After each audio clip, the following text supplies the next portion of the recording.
आपकी कावड़ यात्रा निकलती है। तो मुझे लगता है कि अब आने वाले समय में समाजवादी पार्टी के अध्यक्ष भी भगवा बाना पहन करके आपके साथ कावड़ यात्रा में शामिल होने की प्रतीक्षा कर रहे हैं। 2027 का चक्रव्यूह, चुनावी महासंग्राम शुरू।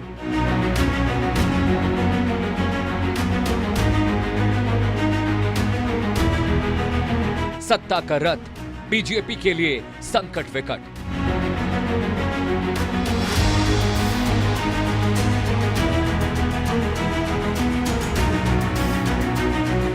अखिलेश की रथ यात्रा किसके लिए खतरा?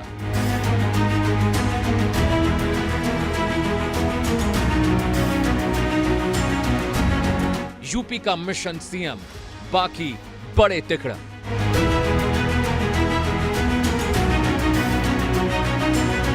ये लड़ाई बड़ी है, आप नहीं समझ पा रहे हो। ये दिल्ली लखनऊ की लड़ाई है। बीजेपी की पिच पर अखिलेश का छक्का। दर्शकों, आप देख रहे हैं देश का सवाल। जी हां, 2027 की जंग का बिगुल बज चुका है। उत्तर प्रदेश की सियासत में अब सवाल सिर्फ सत्ता का नहीं बल्कि रणनीति का भी है। एक तरफ भारतीय जनता पार्टी है, जी हां, जिसने पिछले कई चुनावों में संगठन, हिंदुत्व और कल्याणकारी योजनाओं के सहारे मजबूत चुनावी प्रदर्शन किया है। दूसरी तरफ समाजवादी पार्टी के अध्यक्ष अखिलेश यादव हैं, जो पीडीए यानी पिछड़ा दलित अल्पसंख्यक के जरिए नया सामाजिक समीकरण बनाने की कोशिश कर रहे हैं। क्या सिर्फ पीडीए के दम पर बीजेपी का विजय रथ रोका जा सकता है, या फिर बीजेपी का संगठन, बूथ मैनेजमेंट और व्यापक सामाजिक समर्थन विपक्ष की राह फिर मुश्किल बना देगा? क्या रोजगार, महंगाई, किसान और युवाओं के मुद्दे 2027 की राजनीति का केंद्र बनेंगे? क्या धार्मिक और सामाजिक प्रतीकों का राजनीति में एक नया मोड़ आने जा रहा है? और क्या यूपी में मुकाबला अब सिर्फ दो दलों के बीच सिमटता जा रहा है? क्या अखिलेश यादव के पास बीजेपी को सत्ता से बाहर करने का कोई प्रभावी रोड मैप है, या 27 में भी बाजी बीजेपी के हाथ रहेगी? सबसे पहले अखिलेश यादव और योगी आदित्यनाथ साहब को सुनिए।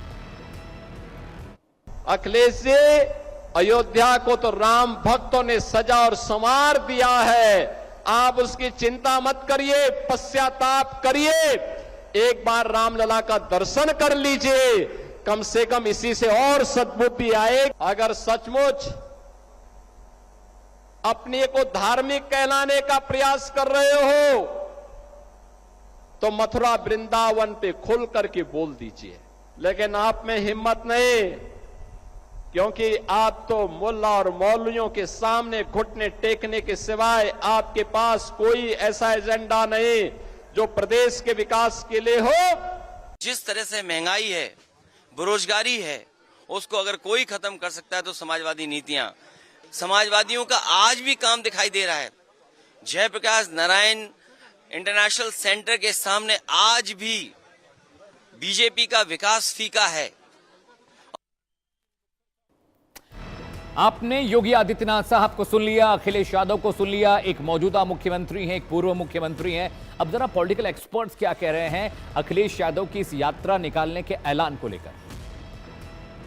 बीजेपी को टक्कर देने के लिए अखिलेश यादव को कहीं ना कहीं लोगों के दिलों में ये जगह भी बनानी पड़ेगी और ये विश्वास भी दिलाना पड़ेगा कि आप कितने हिंदूवादी हैं और कितने आप मंदिर मस्जिद या कितने आप धार्मिक हैं, धर्म का क्या महत्व है आपके लिए।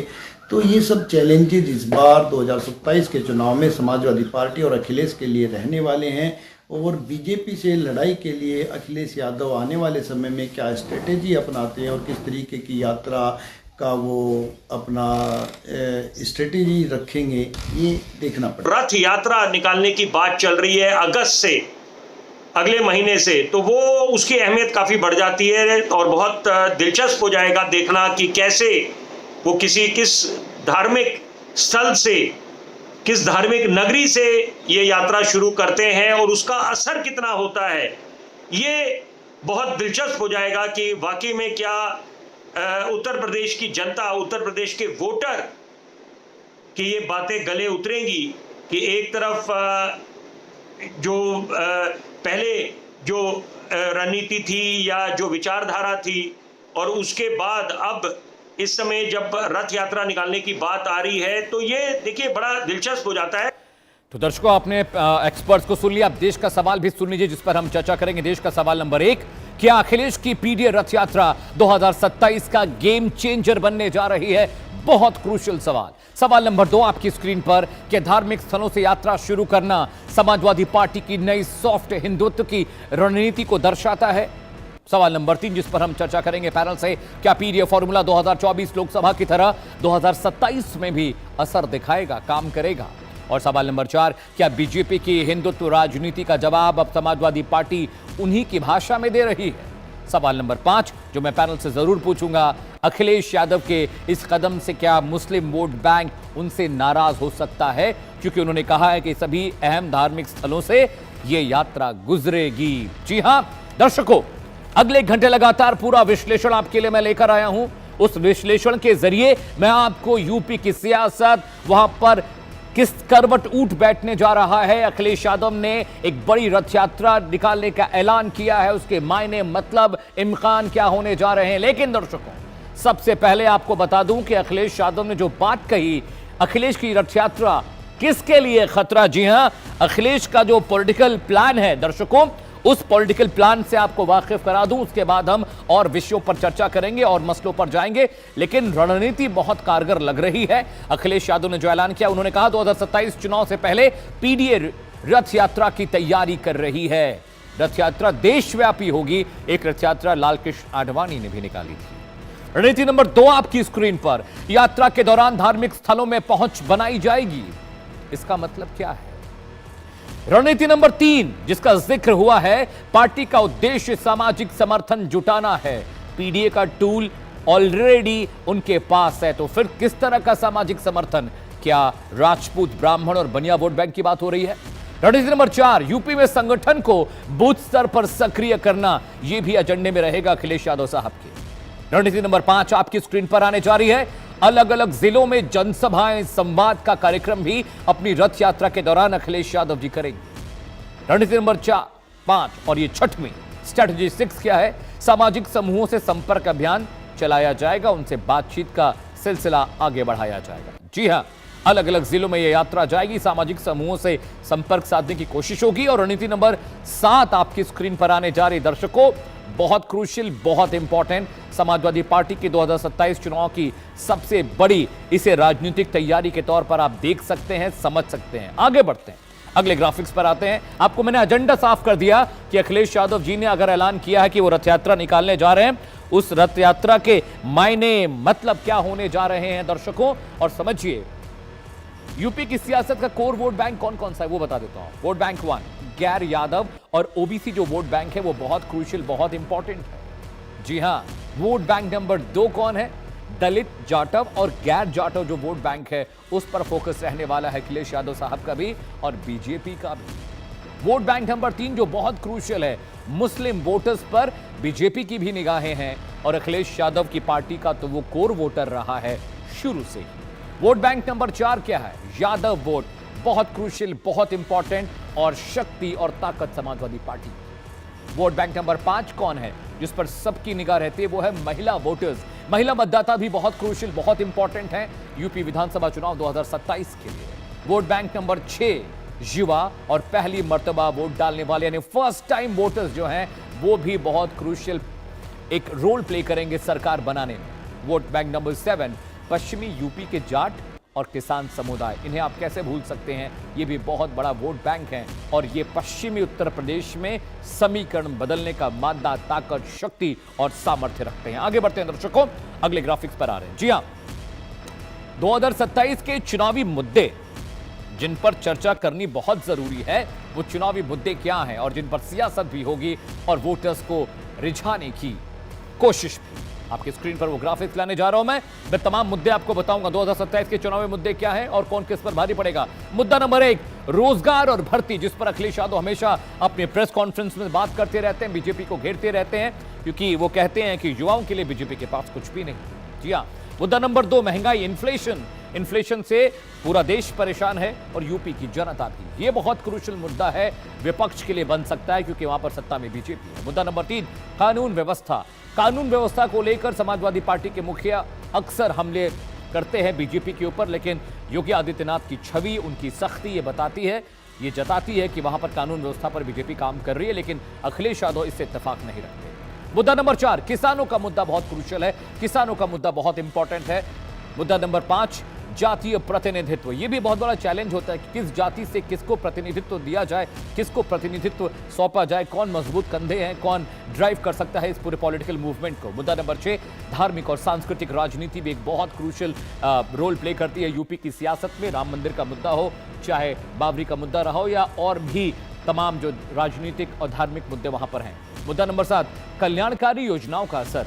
इसमें बीजेपी थोड़ी सी मुझे 20 दिखाई दे रही है, क्योंकि बीजेपी की तमाम कल्याणकारी योजनाएं हैं जो बड़े स्तर पर काम कर रही हैं, उसका फायदा चुनाव में बीजेपी को मिलता दिख सकता है। मुद्दा नंबर 8, स्थानीय उम्मीदवारों की स्वीकार्यता भी। जो लोकल कैंडिडेट है, लोकल चेहरा है, जो लोकल इंसान है उस इलाके का, उस जिले का, उस प्रभाग का, उसका बहुत इंपैक्ट देखने को इस बार चुनाव में मिल सकता है। जी हां, आगे बढ़ते हैं। 2022 यूपी विधानसभा चुनाव के नतीजे क्या थे वो मैं आपको बता देता हूं। कुल सीटें 403, बहुमत के लिए 202 की जरूरत पड़ती है। आपकी स्क्रीन पर देखिए, बीजेपी को 255 सीटें मिली थी, वोट शेयर करीब 41% से ज्यादा था।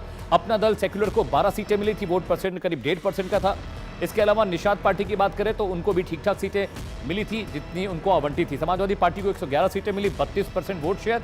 आरएलडी को 8, 3% वोट शेयर। बीएसपीएस को 6, और अगर बीएसपी की बात करें तो 1 सीट मिली थी, 12% वोट शेयर। कांग्रेस को 2, 2.5% वोट शेयर, और अन्य के खाते में 2 सीटें गई थी दर्शकों। जी हां, ये तो यूपी विधानसभा चुनाव 2022 के नतीजे थे, और वोट शेयर थे। निषाद पार्टी को 6 सीटें मिली थी, और वोट परसेंटेज करीब करीब 0.9% के आसपास था दर्शकों। चलिए आगे बढ़ते हैं, अगले कंटेंट पर आते हैं। एक बड़ा पैनल कुछ ही देर में मेरे साथ जुड़ने जा रहा है, उनके जरिए भी हम चर्चा करेंगे। बीजेपी के मजबूत पॉलिटिकल टूल क्या क्या हैं यूपी विधानसभा चुनाव में जो आने वाले हैं। टूल नंबर 1, हिंदुत्व और सांस्कृतिक जो मुद्दे हैं वो बहुत इंपॉर्टेंट है, वो बहुत क्रूशियल है। इस पर बीजेपी खेलेगी, इस पर बीजेपी इसको अपना टूल बनाकर चुनाव में जरूर उतरेगी। टूल किट नंबर 2, मजबूत संगठन।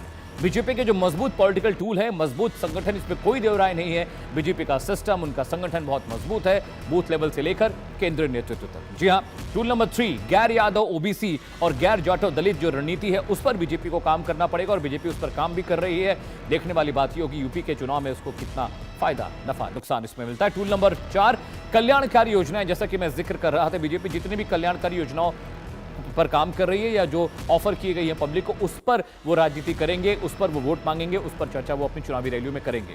टूल नंबर 5, मुख्यमंत्री योगी आदित्यनाथ की छवि बहुत इंपॉर्टेंट, बहुत क्रूशियल है, और चुनाव में इससे कोई भी मना नहीं कर सकता।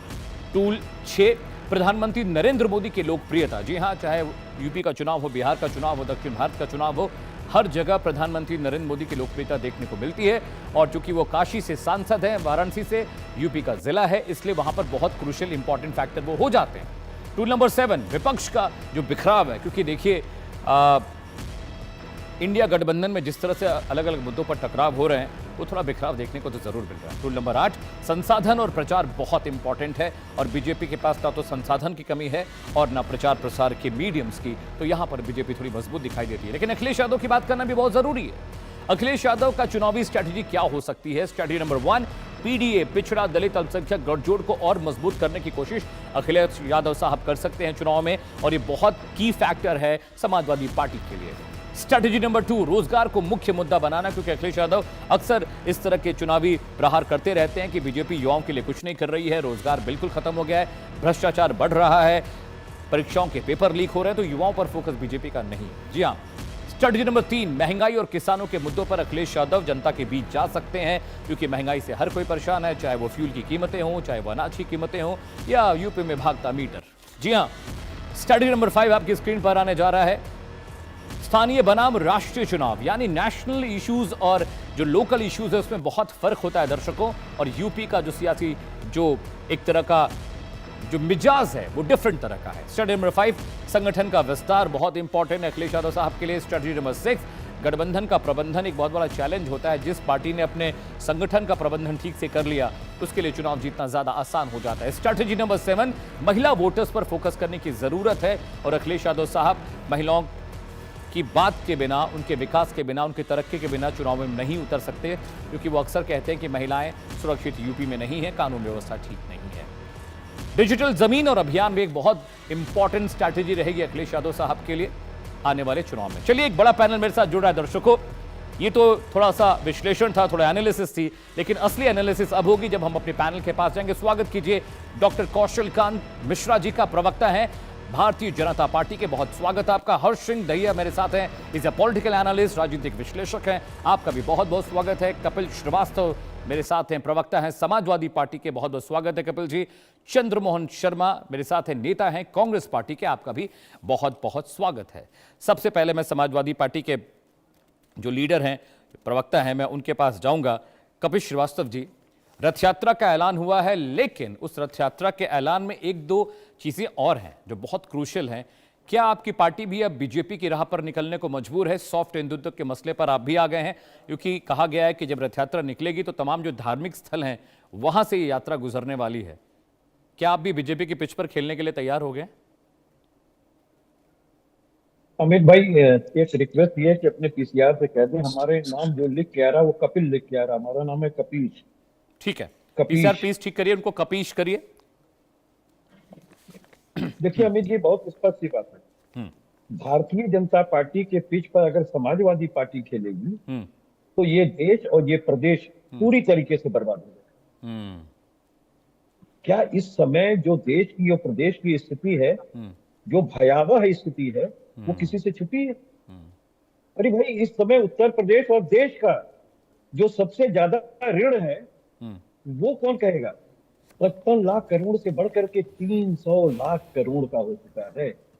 और ये फर्जी पीठ अपनी ठोकते कहते हैं कि उत्तर प्रदेश का बजट हमने 9 लाख करोड़ का लाया। अरे साहब, आप खर्चा करते हो 4 लाख करोड़ से भी कम, आपके 60% से ज्यादा बजट वापस निकल जाते हैं। ये किसी निकम्मी सरकार की निशानी होती है और इसमें कहीं दो राय नहीं। तो जो भारतीय जनता पार्टी के अंदर इस समय कार्यविधि चल रही है वो साफ दिखाई दे रहा है कि ये देश के बेरोजगारों और युवाओं के खिलाफ है। इनके हर पेपर लीक कर जाते हैं साहब, भ्रष्टाचार इस कदर है और किसी को भी दायित्वाधीन नहीं बना रही है ये सरकार। आप देखिए, सोनम वांगचुक साहब बैठे हुए हैं इस लोकतंत्र को मजबूत करने के लिए। 18 दिन से ऊपर 19वां दिन है, बावजूद इसके कोई भी इनका मंत्री, कोई सरकार ने कोशिश नहीं की कि लाओ उनसे बात कर लें। और कितनी जायज मांग है कि अगर शिक्षा मंत्री दायित्वहीन नहीं होंगे तो फिर कौन होगा? लगातार 5 बार 4 बार नीट के पेपर लीक हुए हैं, तमाम अन्य और सीबीएसई के अंदर जो गड़बड़ियां सामने, हम आपके सारे के बच्चे प्रभावित हैं। और सबसे बात यह है कि चोर जो है वो सेंधी में गा रहा है गाना। दिक्कत यह है कि जबरा चोर सेंधी में गाए, तो इस बात को ये चरितार्थ कर रहे हैं। अब बात रह गई हमारे रथ यात्रा की। रथ यात्राएं हमारी पहले भी हुई, अब भी होंगी। मैंने आपको कहा, आपसे अर्ज किया है कि 2013 में वृंदावन के अंदर एशिया का सबसे ऊंचा चंद्रोदय मंदिर समाजवादी पार्टी की सरकार में श्री अखिलेश यादव जो मुख्यमंत्री थे उन्होंने ईंट रखी थी। और अब आप देखिए हमारे जो केदारेश्वर नाथ मंदिर तैयार हुआ है इटावा के अंदर, जिसमें बाल रूप में श्री कृष्ण भी हैं और बाल रूप में भगवान श्री राम भी हैं, और ये किसी विवादित जमीन पे नहीं। तो सबसे बड़ी बात यह है कि मनुष्यता को पहचान करके समाजवादी पार्टी चलती है। इसीलिए आज शंकराचार्य जी ने भी ये कहा कि सनातन ही समाजवाद। और मैं क्यों कह रहा हूं, हार्ड और सॉफ्ट तो होता ही नहीं था। कट्टरवादी ताकत को आप सनातन से कैसे जोड़ सकते हैं?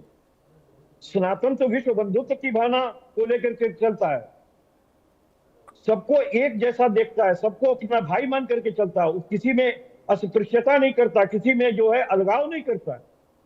तो ये तो भारतीय जनता पार्टी के अंदर कूट कूट करके भरी हुई है। उत्तर प्रदेश के मुख्यमंत्री को कहने के लिए, अपना चेहरा बचाने के लिए कोई जगह नहीं मिल रही है। राम मंदिर के जो एसआईटी इन्होंने सेट किया, उस पे लोग, जनता पूछ रही, भाई एसआईटी का अध्यक्ष, उस पर 420 467 का केस विचारण चल रहा है मेरठ में। आपको क्या छल कपट धोखाधड़ी कूट रचित दस्तावेज तैयार करने वाला व्यक्ति ही मिला था एसआईटी का अध्यक्ष? तो कैसे निष्पक्ष जांच होगी? वो तो वही करेगा जो भारतीय जनता पार्टी चाहेगी, जो विश्व हिंदू परिषद चाहेगा, जो आरएसएस चाहेगा। शायद इसीलिए चंपत राय बाहर है, गोपाल जी बाहर है, गोविंद जी बाहर है, अनिल मिश्रा बाहर है, और जो चंदा के चोरी के मजदूर हैं उनको अंदर करके ये पीठ ठोक रहे हैं। और 20 बार से ज्यादा योगी आदित्यनाथ गए और उनके या तो जानकारी में या उनके दाढ़ी के नीचे से जो है माल जाता रहा, इनको पता नहीं था। और सबसे बड़ी बात ये कि जिसने न्यास को रचा हमारी केंद्र सरकार ने बाकायदा संसद के अंदर उन्होंने उद्बोधित किया और उन्होंने एक ट्रस्ट की रचना की, उसमें सब विश्व हिंदू परिषद, आरएसएस और भाजपा के लोग, और सब चोर निकल गए, एक दूसरे पे ब्लेम है। निपेंद्र मिश्रा कहते हैं कि डकैती हुई है, महिपाल सिंह कहते हैं कि 13 गड्डी निकाले करके 10 गड्डी ही लिखी जाती थी, और दीनानाथ वर्मा कहते हैं कि 40% कमीशन जो है मंदिर निर्माण में लिया गया, तो वहां भी तो डकैती चल रही जी। ठीक है कबीर भाई। तीसरी बात, सबसे बड़ी बात कि जितनी नियुक्तियां हुई हैं 18,000 के लोगों का सिग्नेचर करा के 12,000 रुपया दिया गया है चंदा चोरी के मजदूरों को, और शिलाएं गायब, भार गायब, चंदा गायब, चढ़ावा गायब। ठीक है कबीर भाई, ज्यादा वक्त नहीं है, मैं चाह रहा हूं सारे प्रवक्ताओं को मौका मिल जाए। मैं बीजेपी प्रवक्ता के पास जा रहा हूं। अपनी बात आपको खत्म करके कह रहा हूं जी। हम लोग का सावन के पहले सोमवार के दिन केदारेश्वर नाथ मंदिर का इनॉग्रेशन भव्य होने जा रहा है। सभी लोगों से मेरी भी प्रार्थना है कि आप उस दिन पर आवें और भगवान भोले शंकर का जो है दर्शन करें, महात्मा हासिल करें। उसके बाद से जो समाजवादी यात्रा हमारी जहां जहां निकलेगी, जहां जिस भी धर्म के ऐसे स्थल पड़ेंगे, हम सभी जगह जाएंगे, क्योंकि हम समाजवादी लोग हैं। हम ठीक है कबीर भाई, point taken. Doctor Kaushalkant Mishra, Ram मंदिर जाने की फुर्सत तो अभी अखिलेश यादव को नहीं मिली और रथ यात्रा का ऐलान कर रहे हैं और ये कह रहे हैं कि धार्मिक स्थलों से रथ यात्रा निकलेगी। भले समाजवादी पार्टी के प्रवक्ता लीडर इस बात को मना करें, लेकिन मजबूरी में उन्हें सॉफ्ट हिंदुत्व का तो रास्ता अख्तियार करना ही पड़ा है। अगर ये बात थी तो फिर वो और भी तरीकों से राजनीति कर सकते थे, पिछला चुनाव आपको याद ही है। लेकिन ये भले न कहें समाजवादी पार्टी के नेता या प्रवक्ता, लेकिन दिखाई तो यही दे रहा है, राम मंदिर जाने की फुर्सत नहीं थी लेकिन रथ यात्रा निकालेंगे। अमित जी, इससे अच्छी क्या बात है। वो लोग जो रथ यात्रा रोकने वाले होते थे आज खुद रथ यात्रा की बात कर रहे हैं जी। वो लोग जो राम को काल्पनिक बताते थे, जो राम मंदिर की जगह पे कहते थे यूनिवर्सिटी बना दो, विद्यालय बनवा दो, अस्पताल बना दो, वो खुद अब मंदिर बनाने लगे हैं। वो जगह जहां शैफई में महोत्सव होता था उस जिले में मंदिर बन रहा है। अच्छी बात है, कम से कम अधर्मी लोग धर्म पे तो आए, इससे अच्छी क्या बात हो सकती है। और जहां तक रही राम मंदिर की चोरी और जो वहां चढ़ावा में जो गड़बड़ी हुई है, उस पर मैं खुल के बात करना चाहता हूं। सिर्फ ये कहना चाहता हूं अमित जी कि मर्यादा पुरुषोत्तम भगवान राम, मर्यादा पुरुषोत्तम विष्णु के सिर्फ राम में लगाया गया है। तो उसके साथ जो लोग भी जुड़े हैं, भगवान श्री राम के मंदिर के साथ जो लोग भी जुड़े हैं, उनकी मर्यादा की लक्ष्मण रेखा बहुत ही बारीक है और उस लक्ष्मण रेखा को डिसाइड करने का अधिकार किसी और को नहीं है, भारत को है, भारत की जनता को है। और उसने डिसाइड किया है कि वो लक्ष्मण रेखा टूटी है और जिन्होंने वो तोड़ी है वो सब जेल की सलाखों के पीछे हैं, जांच चल रही है, उनको कठोरतम सजा मिलेगी न्यायानुसार, इसमें कोई डाउट नहीं है। लेकिन वो लोग जो राम के भक्तों पे गोली चलाते थे, जिनके गोली कांड से सरयू लाल हो गई है, जिन्होंने ये कहा था कि 14 मरे थे, अगर जरूरत होती तो और को मारते, जिन्होंने ये कहा था कि वो चढ़ तो गए थे पर उतर नहीं पाए, जिन्होंने ये नारा लगा दिया था कि मिले फला फला और हवा में उड़ गए जय श्री राम, वो पार्टियां जो ये नारा लगाती थी लोकतंत्र की देखो शान, बंदी बने हुए भगवान, वो पार्टियां जब इस पे आ जाएं कि वो धर्म की बात करने लगे, राम मंदिर की बात करने लगे, अरे मैं तो कहता हूं सारी पार्टियों को मिल करके राम मंदिर ही नहीं, राम मंदिर टिप ऑफ आइसबर्ग है, पूरे देश के मंदिरों की करप्शन की बात करें, धर्म की बात करें, धर्म की इकोनॉमी ले आए। जब हमारा देश धार्मिक इकोनॉमी पे चलता था, यानी टेंकिंग इकोनॉमी पे चलता था 16वीं शताब्दी के आसपास, तो हम पूरे विश्व की जीडीपी का 33% देते थे। जब से ये अधर्मियों की सरकार आई थी तब से हमारी इकोनॉमी कहां पहुंच गई पूरा देश जानता, पूरा विश्व जानता है।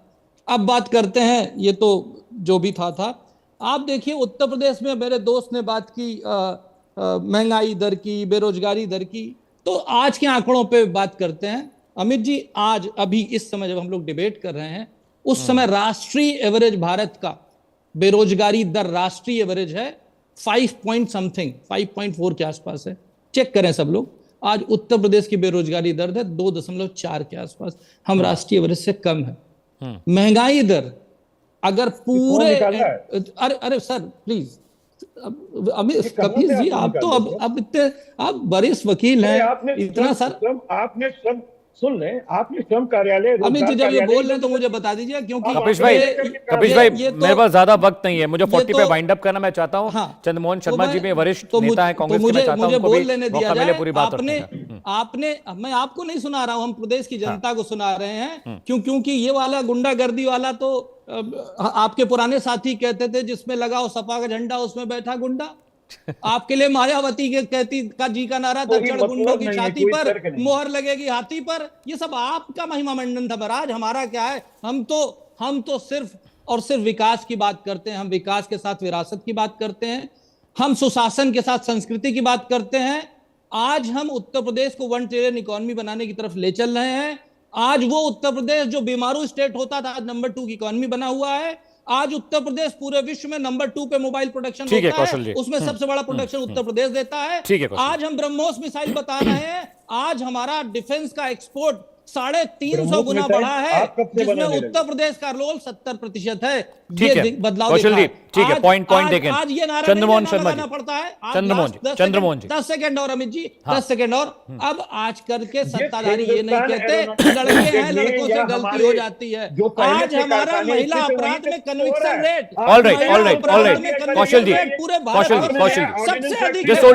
होल्ड ऑन निर्माण होगा। चंद्रमोहन जी कपिश भाई, एक मिनट। Chandramohan ji please go ahead. Chandramohan ji आप म्यूट पर है। चंद्रमोहन जी आप म्यूट पर है। हाँ, कौशल जी इतना बढ़िया आपने बोला, आपने आपको धर्मी बोल दिया, फिर उसके बाद आपको ज्यादा बोलने की जरूरत नहीं है। लेकिन एक प्रश्न खड़ा हो गया आपके ऊपर कि आप जैसे धर्मी होते वो अधर्मी कैसे हो गए? जो राम को लाए थे वो रामचंदा चोर कैसे हो गए? अरे वो लोग, अगर हम लोग अपने को, आप कहते हो हम लोगों को, वो हम लोग, अगर हम लोग विरोध करते थे तो हमने आपके चंदा चोर को ओपन कैसे कर दिया? और अगर हम लोग विरोध करते थे तो आपने जिन्होंने गोली चलाई थी उसको इस चीज के ऊपर बड़ी जिम्मेवारी क्यों दे दी? अरे आप तो श्रद्धा के साथ खेल गए, धर्मी होते हुए भी आप अधर्म करते चले गए। अभी आपको लानत तो आप ही के स्पीकर ने दे दी कि जो श्रद्धा का पैसा था वो है और जो श्रद्धा का नियम लुट गया। तो कहीं तो बता दो, आपने क्या बात बोली कि धर्म की जीडीपी, आपके मुख से एक बात ठीक निकली कि धर्म की जीडीपी की तरफ आपका ध्यान बहुत है, क्योंकि संघ के साथ मिलकर आपको हिंदू धर्म के जितने मंदिर हैं उसके अंदर पड़ी हुई संपत्ति और उसके पास आने वाला पैसा आपको दिखता है। विकास की भी बात कर रहे थे, देखिए विकास तो आपका इतना है, मिश्रा जी जोर से बोलता है, महंगाई के ऊपर जनता को कोई राहत नहीं है, सीएम चुप है। युवा रोजगार मांग रहा है, सीएम चुप है 2 बार की सरकार के ऊपर। महिलाओं के साथ रोज उत्पीड़न हो रहा है, मुख्यमंत्री चुप है। और छोटे व्यापारी जो यूपी को छोड़ के इधर उधर भाग रहे हैं उसके ऊपर चीफ मिनिस्टर चुप है। लेकिन बोलते कहाँ हैं? कृष्ण जन्मभूमि पे बोलेंगे कहाँ? ज्ञान व्यापी पे। क्योंकि 2 बार की सरकार डबल इंजन की होने के बाद, फुल पावर मिलने के बाद, सत्ता के अंदर दूसरी पार्टियों के एमपी एमएलए को खरीदने के बाद जनता की बात नहीं करेंगे। क्यों नहीं करेंगे? क्योंकि आप धर्मी हैं और धर्म के नाम पे आप अधर्म करके भगवान राम का चंदा भी लूटते हैं और बद्रीनाथ मंदिर का चंदा भी लूटते हैं। आप मेरे देश के दिए हुए उस गरीब आदमी का 1 रुपया जो उसने श्रद्धा के नाम से दिया जाता है, आप ही के पार्टी के नेता कहते हैं कि वो श्रद्धा का पैसा नहीं था इसीलिए लुट गया। अरे कब तक अपनी गलतियों को छुपाने के लिए हमारे आराध्य देव के पीछे छुपेंगे? भगवान आपके भी हैं, भगवान मेरे भी हैं, लेकिन राजनीतिक मंच के ऊपर जब आप राजनीति के अंदर भगवान का इस्तेमाल करेंगे तो आपकी कपट और आपके धर्म के पीछे छुपा हुआ धर्मी चेहरा जो भाजपा का है, सत्ता लोकता के अंदर वो उजागर हुआ है। और आज आने वाले इलेक्शन पे ये आपसे बार बार साया बन के पूछेगा। जिस राम जी को आपने छोटा करा था, उस राम जी ने आज आपसे बड़ा बन के प्रश्न पूछना है कि अगर आप मुझको लाए थे तो मैंने तो नहीं कहा था आपसे कि मेरा चंदा चोरी हो जाए। मैंने तो आपसे नहीं कहा था कि जो मेरे देश के भावुक लोगों ने आपको ईंट दी, सिलाएं दी, 1 पैसे का चंदा दिया, अपना मंगलसूत्र दिया, वो लुट जाए और आप आंख बंद करके बैठे रहे। आप कह रहे हैं जांच होगी। अरे जांच होगी तो फिर शिक्षा मंत्री के अंदर उस मंत्री को क्यों नहीं हटा रहे आप? अगर मेरे देश का पेपर लीक हो रहा है और एक वैज्ञानिक उसकी बुक के ऊपर बैठा है, क्या देश के बेरोजगार के सामने एक मंत्री पड़ा है? क्या टैनी जैसे लोग, अगर चाहे उसके पुत्र जैसे लोग जीप चला देंगे पुत्र मोह के अंदर, उसके बाद मुख्यमंत्री, उसके बाद मिनिस्टर हटेगा नहीं? अरे कैसी राजनीति कर रहे हो? राजनीति तो होती है, ठीक है, लालच सत्ता का होता है, लेकिन सत्ता में पुराने देश के नेता और भी थे जो अपनी जिम्मेवारियों पर देश के अंदर अपने संन्यास को चले जाते थे, देश के ऊपर अपने इस्तीफे दे देते थे। और हमारे देश के सूबे के मुख्यमंत्री तो वैसे भी संत हैं, तो संत की परिपाटी पे तो कम से कम बात तो बनती है। और बात इसलिए बनती है कि जब जब मंदिर का घंटा हिला तब तक वो चंदा चोरी हुआ, तो आपके शासन में क्यों हुआ? हम अधर्मी थे, ये छोड़ दो, आप सत्ता आपके पास है, जनता ने हमें नहीं चुना है, लेकिन आप चौकीदार बन के चोर क्यों बने? आज हम अगर आप सत्ता से बाहर हम चौकीदार बन के ये ड्यूटी निभा रहे हैं, आपसे पेशन कर रहे हैं, तो आप समय क्यों मांग रहे हैं? जब एक बात के लिए बिल्डोजर चलता है तो तत्काल क्यों नहीं बैठकी हो रही, क्यों पकड़ में नहीं आ रही, किसने इधर उधर भागा जा रहा है? प्रश्न वहीं खड़े हुए हैं कि आपको अपनी सत्ता की लालच में ना युवक को रोजगार देना है, ना किसानों को उसकी बढ़ती इनकम देनी है। आपको धर्म की आड़ में छुपने के लिए जब जब आपकी धर्म की आड़ आएगी, आप संविधान को तोड़ोगे, मरोड़ोगे और उसके बाद धर्म की आड़ में आके छुप जाओगे। आप में और उस वर्ग के अंदर क्या फर्क रहा जिसको आप चिल्लाते हो? लेकिन अगर उस फर्क के अंदर ये फर्क है और आप फर्क पैदा करते हो, तो फिर आपके नेता उन्हीं के आगे नतमस्तक क्यों हो जाते हैं? अगर आप बाहर की कंट्री के अंदर जाके आपको गल्फ की नेताओं की जरूरत है, तो देश के अंदर रहने वाले संविधान के तहत देश के मुसलमान की जरूरत क्यों नहीं? राइट। तो ये परिपाटी आपको बदलनी पड़ेगी। सत्ता में कोई भी रहो, लेकिन देश को जिम्मेवार बन के निभाना पड़ेगा। उसके लिए सत्ता की लालच के अंदर कौशल जी धर्म की बात मत करना। ठीक है, पॉलिटिकल एनालिस्ट मेरे साथ हैं। हर्ष, मैं आपसे 2-3 सवाल एक साथ पूछ रहा हूं, ज्यादा वक्त नहीं। पहला तो ये कि समाजवादी पार्टी ने रथ यात्रा का ऐलान किया है, वो कह रहे हैं कि धार्मिक स्थलों से यात्रा गुजरेगी। क्या जो मुस्लिम कोर वोट बैंक है वो छिटकने का खतरा आपको दिखाई दे रहा है? क्या वहां नुकसान होगा? दूसरा, जो राम मंदिर का मुद्दा था कि राम मंदिर कारसेवकों पर गोली चलवाने वाली पार्टी के नेता और पार्टी के लोग अब धार्मिक रास्ते पर आने की बात कर रहे हैं, क्योंकि जो सॉफ्ट हिंदुत्व का मुद्दा है, इस पर अखिलेश यादव पर पहले भी बहुत वार हुए हैं। पहले भी बहुत जो इस्लामिक पार्टी के नेतृत्व करने वाले नेता हैं या जो भी मुस्लिम बड़ा चेहरा है यूपी में, उन सब ने अखिलेश यादव को आड़े हाथों इस मुद्दे पर लिया था। ये फैसला अखिलेश यादव को नुकसान पहुंचाएगा विधानसभा चुनाव में या नहीं? आपकी रीडिंग क्या है? अमित जी, देखिए, पहली बात तो ये जो पूरा इन्होंने फैसला लिया है, इसके पीछे जो सबसे बड़ा रीजन है वो है वेस्ट बंगाल का इलेक्शन। अब देखना ये होगा, मेरे लिए भी जो सबसे बड़ा सवाल है जो मैं सोच रहा हूं, जिसका जवाब मैं समाजवादी पार्टी से चाहता हूं, जो हमें आने वाले समय में मिलेगा। जब ये कहते हैं कि धार्मिक स्थल से हमारा जो रथ यात्रा है वो गुजरेगी, तो हिंदू धार्मिक स्थल की बात करते हैं या मुस्लिम धार्मिक स्थल की बात करते हैं?